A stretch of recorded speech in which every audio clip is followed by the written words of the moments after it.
I'm Vin. I'm Sori. If you would like to get your song reviewed, dear listener, there's the filthy capitalist option. As Sori says, 125 gets you straight to the head of the line. You don't have to be a part of the alliance. You don't have to be part of the group. Wait a minute. And the biggest thing is you don't have to wait. You hop, skip, and jump right in front of everybody. 125 gets you there. You do that 3 times, and then get mashed down to the $75 rate for perpetuity. Yes! Also, there is a band review option. So if you've got a band and you're trying to get your band some exposure, hit me up at insori@gmail.com, and I'll show you the details about how to pull that off. You can also jump on Patreon, and there is a option on the tiers to be able to get your band reviewed. Yep. Obviously, we can't lie to you, so we can't guarantee a positive review. Get what you get. It's just rubbish. Rubbish. Rubbish. That's British for garbage. My favorite is the community option. $1 at the gate gets you in at Patreon. You get to join an alliance. The alliance joins their points together, and that helps determine what songs that we do. The alliances hang out on Discord. Message me on Patreon to get the link. And they do all kinds of other cool things. They do Minecraft, Dungeons and Dragons. Yeah. It's really a community within the community. Anybody can go in the village, facebook.com/Vin and Sori. There's 160,000+ people on the channel. What's cool about the Discord is that it offers a real opportunity for community connection, friendship, that type of thing. And it's on Discord, so if you're not a Facebook person, it's for you. You start off at $1. Right. Plus you get exclusives. Sori and I are working on a song. So the first 15 seconds of that was on Patreon. Also, at $15 tier and above, when we actually debut the video, they're going to be there live with us. There you are, dear listener.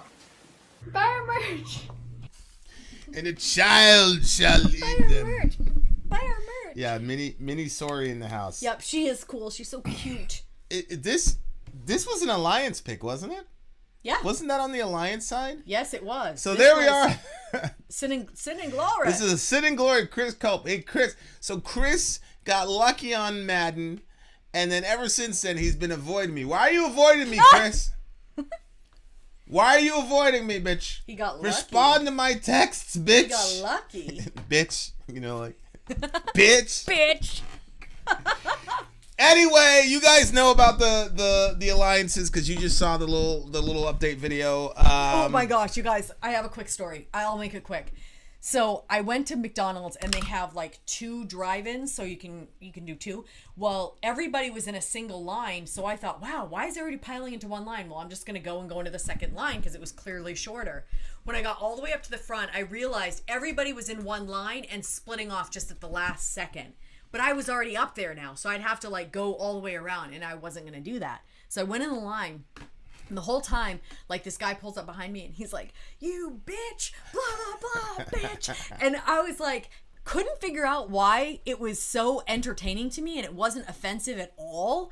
And then I realized Vinny and I are watching this show right now, and like left and right, this character that's very endearing, he's like. He just kind of reminds you of like your messed up little brother. Yeah. He's like, he'll be like saying all these things, then he'll be like, a bitch. And like he says it all the time, so it becomes like a phrase for him.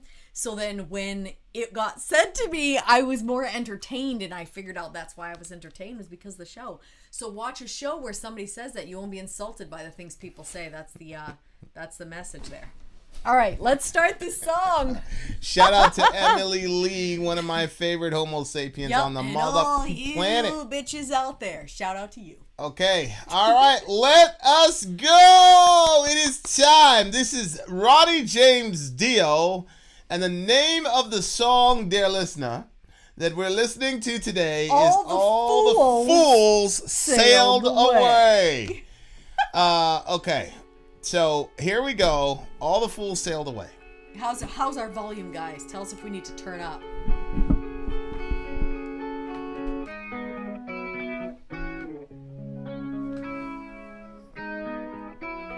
Sounds like Black Album Metallica. Harmony in the rising and the falling of the sea.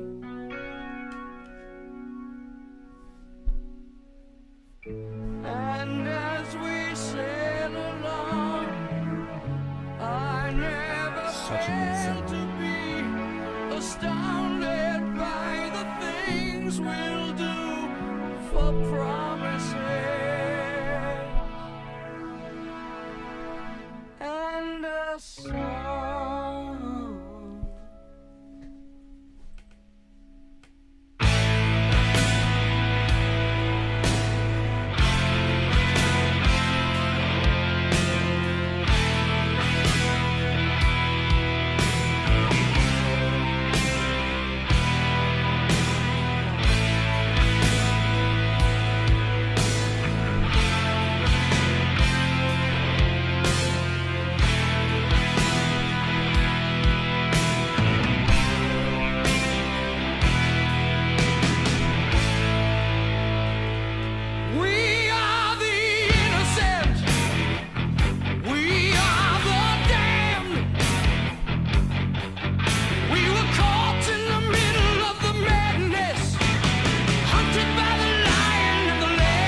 we had this debate with Interesting.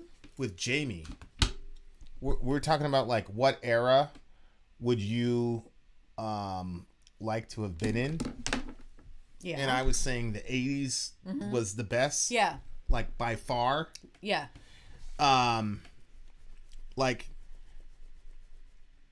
it just was, man. Like the music is just, it was just deep and serious and like when 80s musicians like, you know, they would set the atmosphere. It was like, and like you just like they always made it feel like there was like some anticipation something was gonna happen. Everything was just so big in the 80s. Obviously we didn't experience much of it, but like the hair was big, then the obnoxious neon colors. Yeah.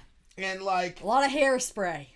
The hair, yeah, I mean, like honestly, I love the smell of hairspray because of the 80s and 90s. I was like a small kid, but we used to on the bus. We used to have these, you know, like I don't know, hall monitors, but they were, you know, they were really good, like, you know, older teenagers. We were like little kids, you know, 3, 4, 5 years old. But I just remember like this girl, big black hair, and like she just smelled like a freaking chemical plant, bro. Because she and like the hair wouldn't move.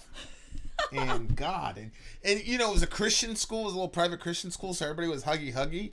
And like she hugged me one time, and like I kid you not, like my face got scratched because her hair was like frozen solid, and she just like it was like $1.50. Wow.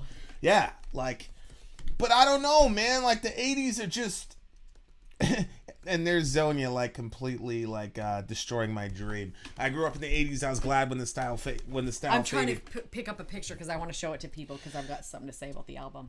That's what I'm trying to find. What, the Dio record? Yeah. Yeah, man. Like obviously the hair metal stuff, blah blah blah. Like I can't take that seriously, but I'm not doing a very good job describing it. It just seems to me like the 80s, like there was just like a lot of excitement, and like even the movie soundtracks. But I don't know like if it was really 90s, that way or if it just felt that way to us. Because you know how everybody looks back at their past with nostalgia? Like, is that what's happening to us? No, because my formative times were the 90s. We're children of the 90s. We're not really children of the 80s. But it was influenced by the 80s. The 80s and 90s kind of... The only, in my opinion, the only influence that the 80s had on the 90s was we're going to do something completely opposite.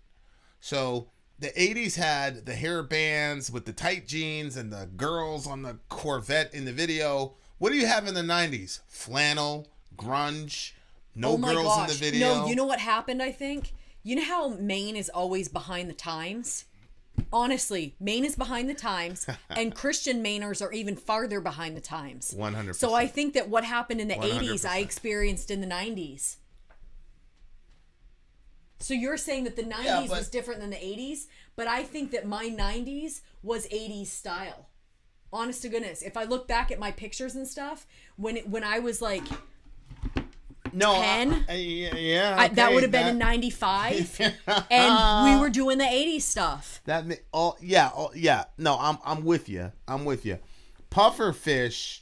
I remember exactly where I was. I was in the 5th grade, and it was Port Malabar Elementary School, and I was in this thing called a portable. So a portable is basically... Yeah, it's a trailer. It's a trailer because there were just two. So we were in portable 5. Mm-hmm. So shout out to Mr. Pegram. My mom did Mr. Pegram dirty. Shout out to Mr. Pegram. Yeah. So anyway, we had music. You know, you go to music. Well, the music teacher would come to our portable. And he was like, all right, so there's a new style of music out. Does anybody know what it was? And then we had this kid in the gifted class. His name was Nick. Nick pretty much functioned like Dorian, like almost exactly. Brilliant, mulatto kid, brilliant. So it was, and we were a crew. It was Nick, me, and then Mike. Mm-hmm. Me and Mike were close, because he was the one that would, you know, he's the one that introduced me to the X-Men and all that. We'd run around all the time, and we'd play fight as X-Men or whatever. So the guy comes in, he goes, okay, who knows this new style of music? Sure enough, Nick says alternative, And then Mike starts naming Nirvana. Well, me and Mike never talked about me. I was like, what is this you're talking about? Nirvana, blah, blah, blah. Yeah.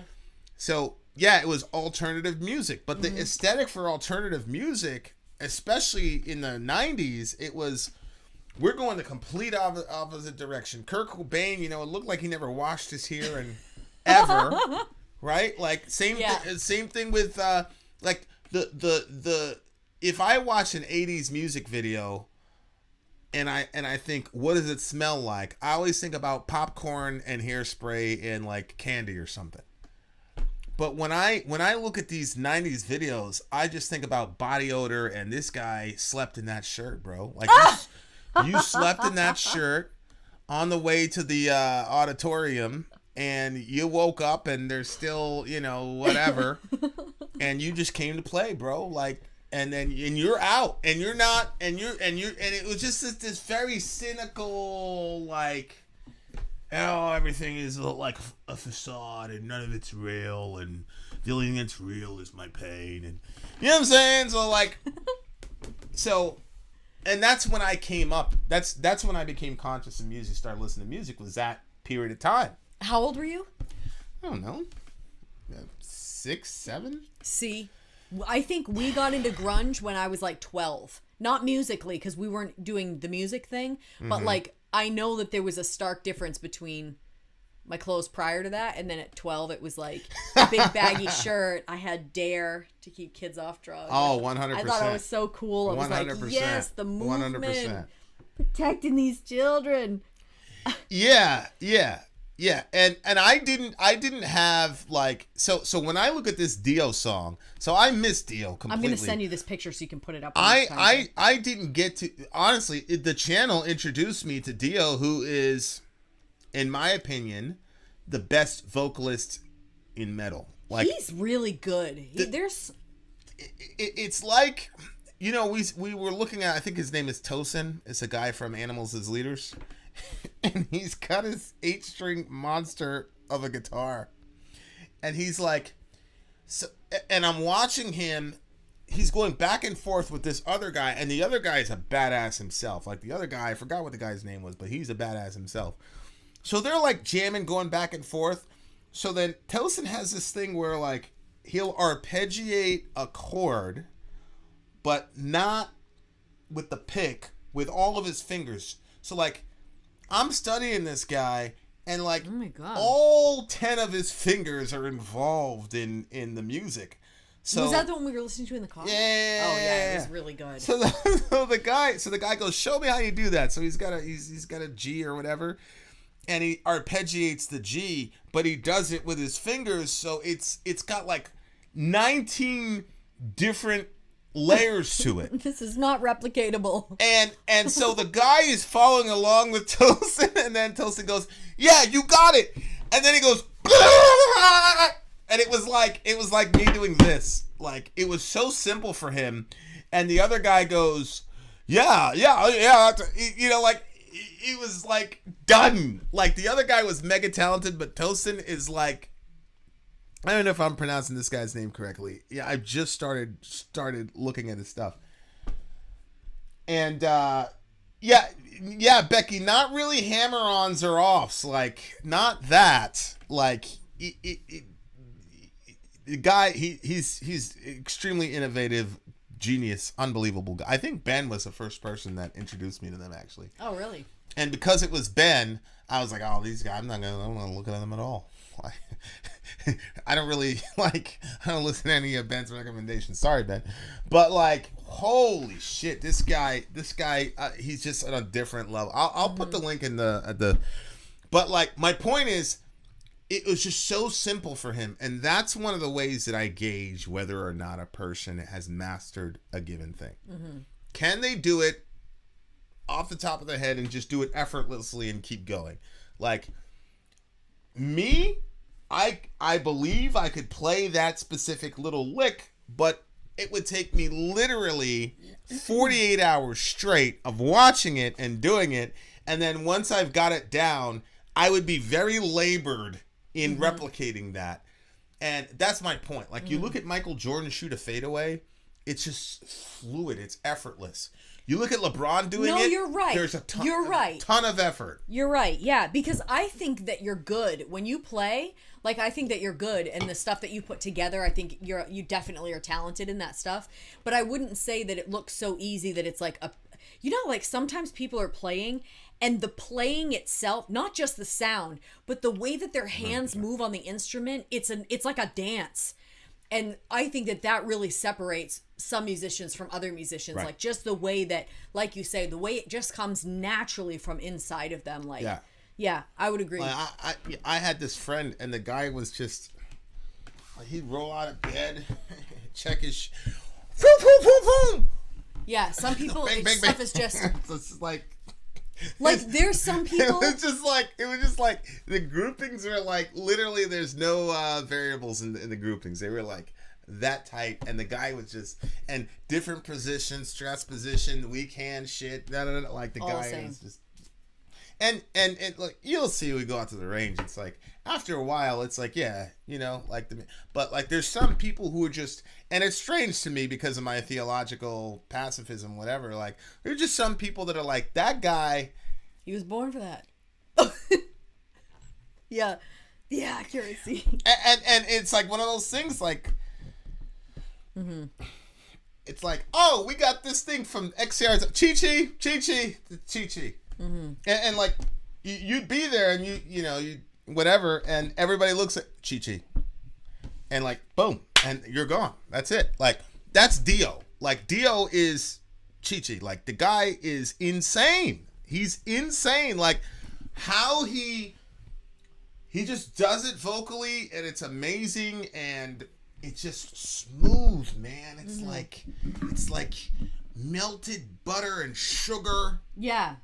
And it's just even the lyrics at the beginning, the way that he was singing it and the words, there's perfect harmony in the rising and the falling of the sea. And as we sail along, I never fail to be astounded by the things we'll do for promises in a song.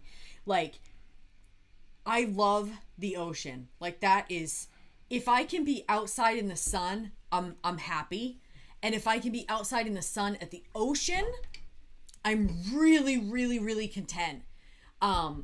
There's something about just the way that everything is just so expanded, and the water and the sound and everything. Like, I don't know, it is my thing.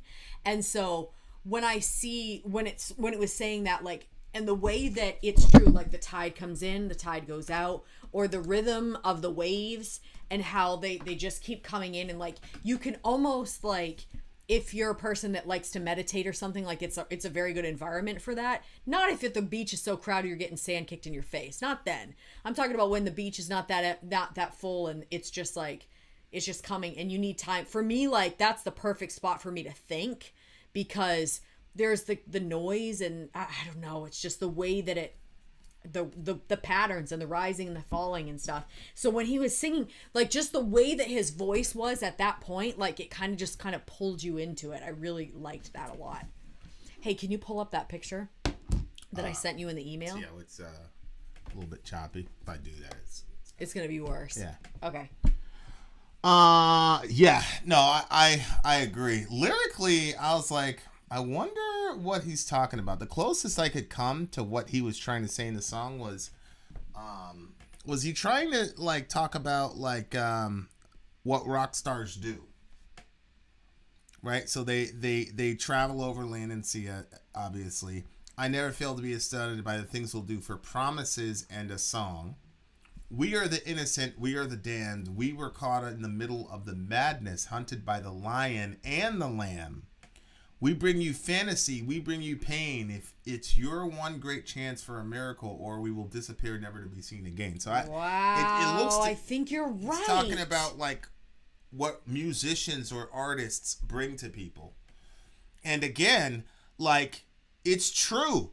In the 80s, it just looks to me like the bands were just so big that it was like, I remember one time we went to some wrestling thing, and my brother goes, I am in the same building as Hulk Hogan.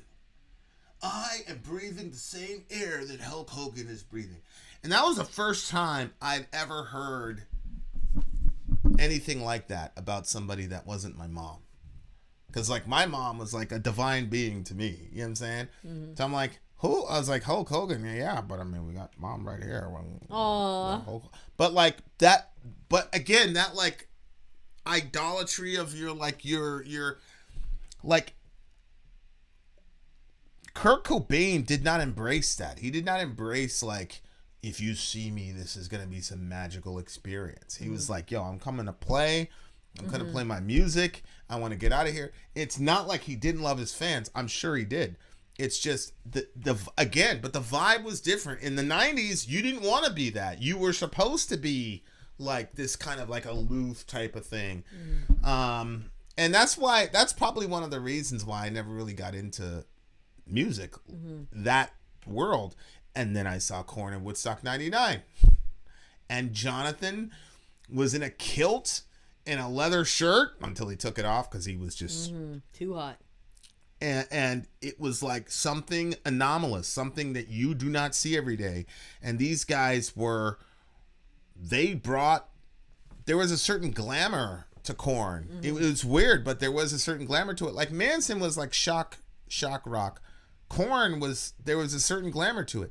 And so these guys, I mean, it was, I told you, like, the first time I saw Korn, like, how I almost killed myself, like, after, because it was such a high. I wonder if anybody else feels that way. Tell me in the comment section. It was such a high, like he was saying, like, it was a miraculous thing. Like, I couldn't believe what I was seeing. I'm like, I'm in this building, and the same moves that they're doing on the video or at Woodstock, they're doing it right now. I was just like, and I was just like, I remember driving home. I wasn't driving home. It was my best friend's girlfriend at the time. His mom drove us home. I remember driving home, man, and everybody was like, oh my God, blah, blah, blah. And I was playing along, but I was just like, yo, this is the best my life is ever going to be. Like, you know, I'm 16 at the time or whatever. I'm like, this is the pinnacle of my life. I'm never gonna have another amazing experience like this again. I should just kill. It wasn't even like I was just like, yo, my life is over. It was that impactful to me, like, being there and then to not be there anymore and to not have that to look forward to, like, it crushed me. So, and obviously I'm such an extreme personality, so obviously, like, kids were not doing that in the 80s, but it was just, they were gods, you know, like, and then Kirk and what's the other band? This is the one that I like more than Nirvana. I keep talking about Nirvana, but the other band that I like more than Nirvana was Pearl Jam. I almost said Pearl Jam. Pearl Jam, yeah, all those guys, and Stone Temple Pilots, it was all like, hey, I don't want to be famous, man, blah, blah, blah. And honestly, if I ever had the misfortune of becoming famous, that's how, you know, I mean, you know me, I'd be like, you know what I'm saying? But, so when he's talking about that, I think the song is just about what rock stars do, and the good, the bad, and the ugly. We're the innocent, we cut, we bleed. Yeah, they didn't do this part, though. Like, I'm curious to know why. Colby, let me know why you guys picked the official. It was shorter, and it didn't do all these lyrics. So it never got to We're Innocent, We Cut, We Bleed. It ended with, I don't think it got to that one, right? No, it did. Yeah. I think it stopped before that. That's why I said there was this.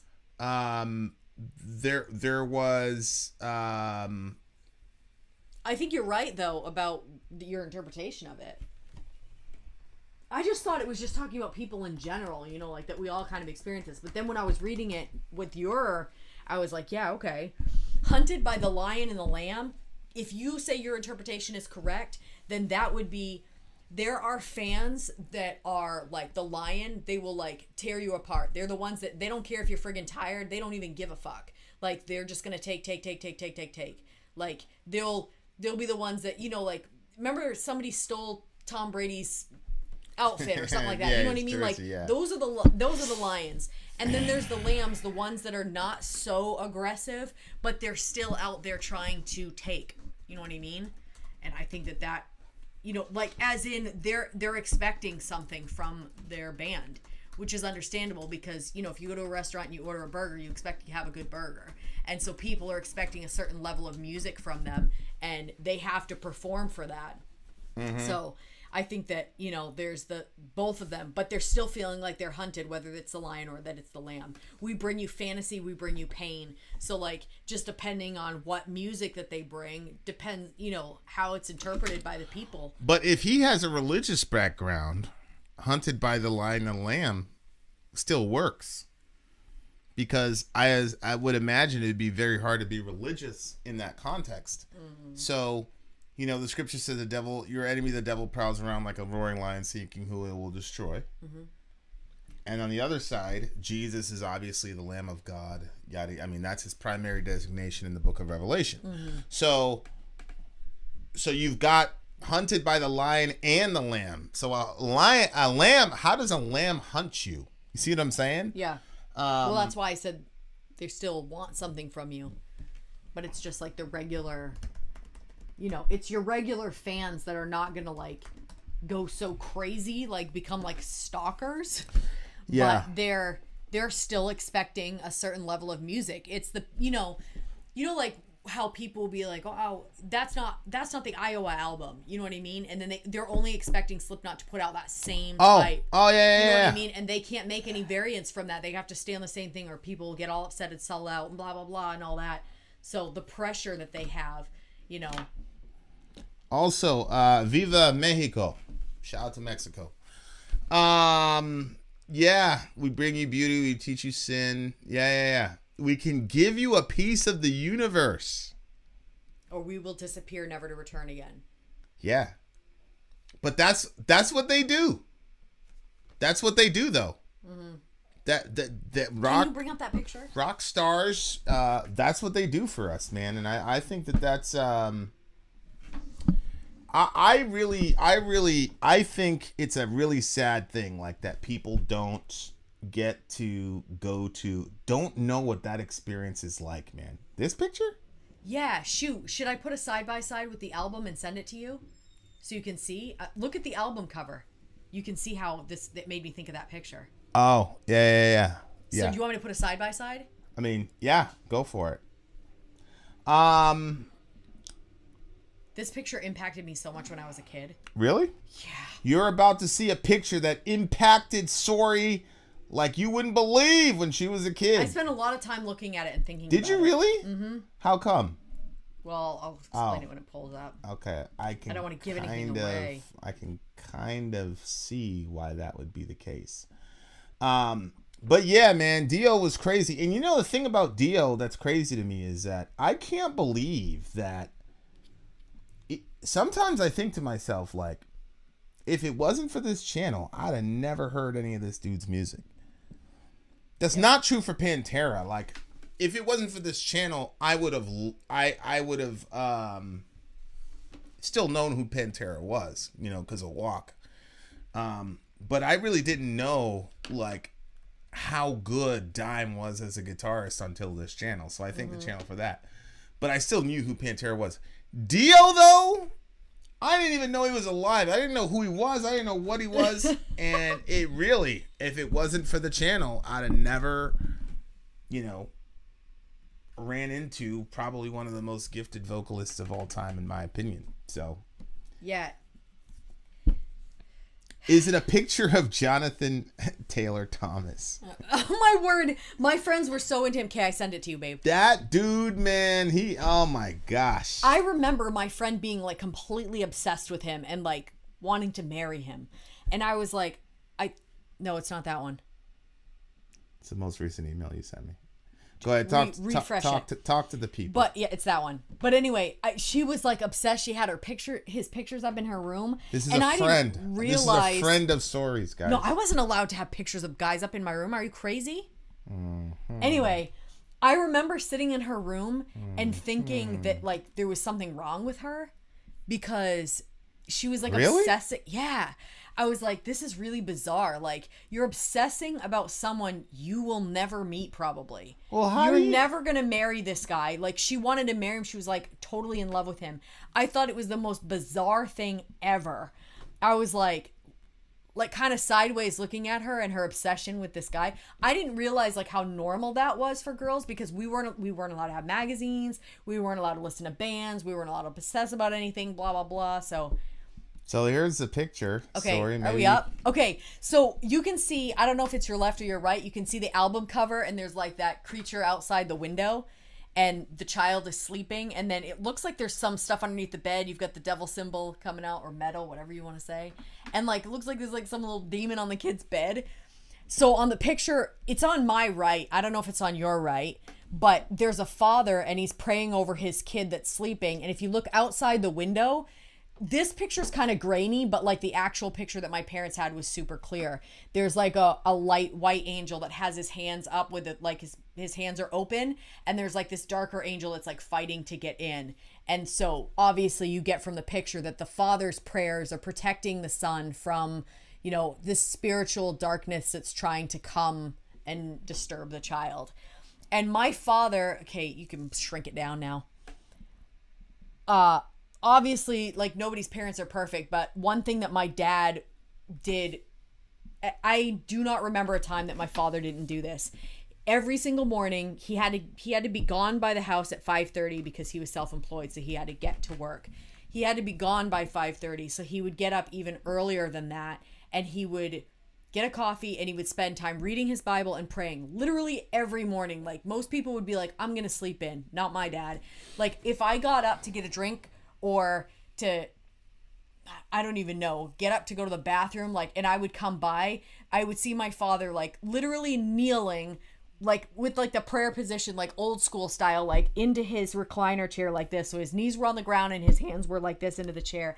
And he prayed for us every single morning. And he also prayed for you, Vinny, because he also prayed for our spouses, our future spouses.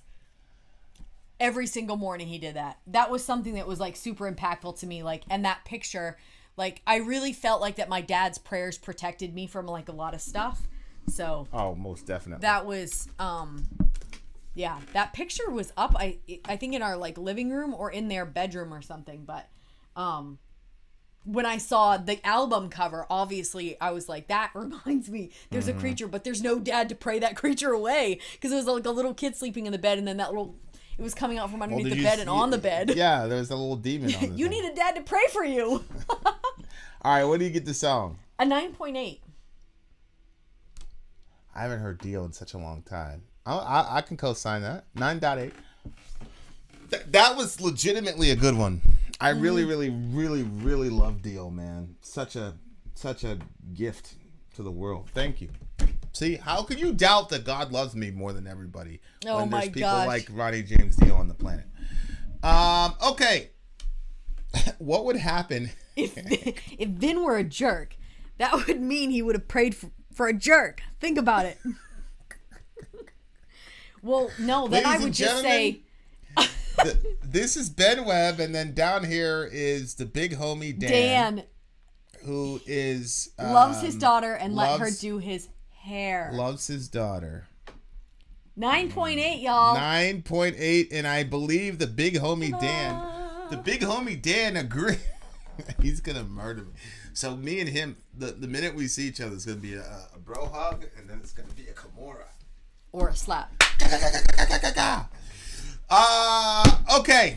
Having said that, thank you very much for this episode of Vin and Sori. Why am I thanking them for the episode?